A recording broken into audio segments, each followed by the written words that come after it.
இன்றைய வானிலை தகவல். தமிழகத்தில் ஓரிரு இடங்களில் மழை பெய்துள்ளது. புதுச்சேரியில் மிக லேசான மழை பதிவாகியுள்ளது. காரைக்கால் பகுதியில் வறண்ட வானிலை நிலவியது. அடுத்த 5 தினங்களுக்கான வானிலை முன்னறிவிப்பு மற்றும் எச்சரிக்கை. வடக்கு தமிழக கடலோரப் பகுதிகளில் மேல் வளிமண்டல கீழடுக்கு சுழற்சி நிலவுகிறது. தென்கிழக்கு வங்கக்கடல் பகுதிகளில் இன்று ஒரு வளிமண்டல கீழடுக்கு சுழற்சி உருவாகிறது. இதன் காரணமாக அப்பகுதிகளில் 8ஆம் தேதி வாக்கில் ஒரு காற்றழுத்த தாழ்வு பகுதி உருவாகக்கூடும். இது 9ஆம் தேதி வாக்கில் காற்றழுத்த தாழ்வு மண்டலமாக வலுப்பெற்று வடக்கு திசையில் நகர்ந்து மத்திய வங்கக்கடல் பகுதியில் புயலாக வலுப்பெறக்கூடும். இதன் காரணமாக தமிழ்நாடு, புதுச்சேரி மற்றும் காரைக்கால் பகுதிகளில் ஒரு சில இடங்களில் இடி மின்னலுடன் கூடிய லேசான முதல் மிதமான மழை பெய்யக்கூடும். கனமழை பெய்யக்கூடிய மாவட்டங்கள் ராணிப்பேட்டை, வேலூர், திருப்பத்தூர், திருவண்ணாமலை, கிருஷ்ணகிரி, தருமபுரி, சேலம், நாமக்கல், கள்ளக்குறிச்சி, பெரம்பலூர், திருச்சிராப்பள்ளி, கரூர், தேனி, திண்டுக்கல், திருப்பூர், கோயம்புத்தூர், நீலகிரி மற்றும் ஈரோடு மாவட்டங்களில் ஓரிரு இடங்களில் கனமழை பதிவாக வாய்ப்புள்ளது. 7ஆம் தேதி முதல் 8ஆம் தேதி வரை தமிழ்நாடு, புதுச்சேரி மற்றும் காரைக்கால் பகுதிகளில் ஒரு சில இடங்களில் இடி மின்னலுடன் கூடிய லேசான முதல் மிதமான மழை பெய்யக்கூடும். 9ஆம் தேதி முதல் 10ஆம் தேதி வரை தமிழ்நாடு, புதுச்சேரி மற்றும் காரைக்கால் பகுதிகளில் ஓரிரு இடங்களில் லேசான முதல் மிதமான மழை பெய்யக்கூடும். அதிகபட்ச வெப்பநிலையை பொறுத்தவரை 6ஆம் தேதி முதல் 10ஆம் தேதி வரை தமிழ்நாடு, புதுச்சேரி மற்றும் காரைக்கால் பகுதிகளில் அதிகபட்ச வெப்பநிலை படிப்படியாக 2 முதல் 4 டிகிரி செல்சியஸ் உயரக்கூடும். கடந்த 20ஆம் ஆண்டில் பதிவான மழையளவு ராணிப்பேட்டை மாவட்டம் வாலாஜா 14 டிகிரி செல்சியஸ் பதிவாகியுள்ளது. காஞ்சிபுரம் மாவட்டம், வேலூர் மாவட்டம் அம்முட்டி 12 சென்டிமீட்டர் பதிவாகியுள்ளது. திருப்பத்தூர் பிடிஓ 11 சென்டிமீட்டர் பதிவாகியுள்ளது. திருப்பத்தூர் 10 சென்டிமீட்டர் பதிவாகியுள்ளது. திருவண்ணாமலை மாவட்டம் கலசப்பாக்கம் 9 சென்டிமீட்டர் பதிவாகியுள்ளது. ராணிப்பேட்டை மாவட்டம் அம்மூர் 8 சென்டிமீட்டர் பதிவாகியுள்ளது. வேலூர் மாவட்டம் திரூர் கேவிகே ஏடபிள்யூஎஸ், திருவள்ளூர் மாவட்டம் தாமரைப்பாக்கம் தலா 6 சென்டிமீட்டர் பதிவாகியுள்ளது. திருவண்ணாமலை மாவட்டம் வந்தவாசி 5 சென்டிமீட்டர் பதிவாகியுள்ளது.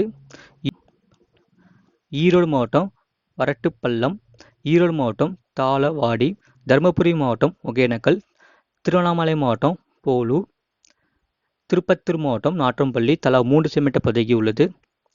காஞ்சிபுரம் மாவட்டம் வாலாஜா, வேலூர் மாவட்டம் மேலாளத்தூர், ராணிப்பேட்டை மாவட்டம் பாலார் அணைக்கட்டு, திருப்பத்தூர் மாவட்டம் டிசிஎஸ் ஆலை கெத்தண்டப்பட்டி, வேலூர் மாவட்டம் காட்பாடி தலா 2 சென்டிமீட்டர் பதிவாகியுள்ளது. திருவள்ளூர் மாவட்டம் ஆவடி, கிருஷ்ணகிரி மாவட்டம் ராயக்கோட்டை, கிருஷ்ணகிரி மாவட்டம் சூளகிரி தலா 1 சென்டிமீட்டர் பதிவுகளில். அதிகபட்ச வெப்பநிலையை பொறுத்தவரை ஈரோடு மற்றும் திருத்தணியில் 35.8 டிகிரி செல்சியஸ் பதிவாகியுள்ளது. நிறைய பேர் பார்க்குறீங்க, ஆனால் சப்ஸ்கிரைப் பண்ணாமல் பார்க்குறீங்க. மறக்காமல் சப்ஸ்கிரைப் பண்ணிக்கோங்க. உங்களுக்காக தான் 24 மணி நேரம் போட்காஸ்ட் பண்ணி சொல்லிட்டு இருக்கோம். மறக்காமல் சப்ஸ்கிரைப் பண்ணி. சென்னை மற்றும் புறநகர் பகுதிக்கான வானிலை முன்னறிவிப்பு.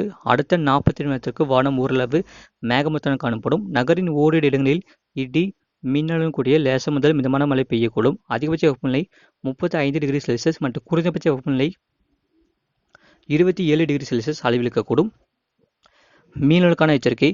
தென்மேற்கு வங்கக்கடல் பகுதிகள் மற்றும் அதனை ஒட்டிய வட தமிழக கடலோரப் பகுதிகள், இலங்கை கடலோரப் பகுதிகளில் சூறாவளி காற்று மணிக்கு 40 முதல் 50 கிலோமீட்டர் வேகத்திலும் இடையிடையே 60 கிலோமீட்டர் வேகத்திலும் வீசக்கூடும். 7ஆம் தேதி முதல் 8ஆம் தேதி வரை தென்கிழக்கு வங்கக்கடல் பகுதிகள் மற்றும் தெற்கு அந்தமான் கடல் பகுதிகளில் தெற்கு பகுதிகள் சூறாவளி காற்று மணிக்கு 40 முதல் 50 கிலோமீட்டர் வேகத்திலும் இடையிடையே 60 கிலோமீட்டர் வேகத்திலும் வீசக்கூடும். 9ஆம் தேதி அன்று தென்கிழக்கு வங்கக்கடல் பகுதிகள் மற்றும் அதனை ஒட்டிய தென்மேற்கு வங்கக்கடல் பகுதிகள், மத்திய வங்கக்கடல், அந்தமான் கடல் பகுதிகளில் சூறாவளி காற்று மணிக்கு 50 முதல் 60 கிலோமீட்டர் வேகத்திலும் இடையிடையே 70 கிலோமீட்டர் வேகத்திலும் வீசக்கூடும். 10ஆம் தேதி அன்று தென்கிழக்கு வங்கக்கடல் பகுதிகள் சூறாவளி காற்று மணிக்கு 60 முதல் 70 கிலோமீட்டர் வேகத்திலும் இடையிடையே 80 கிலோமீட்டர் வேகத்திலும் வீசக்கூடும்.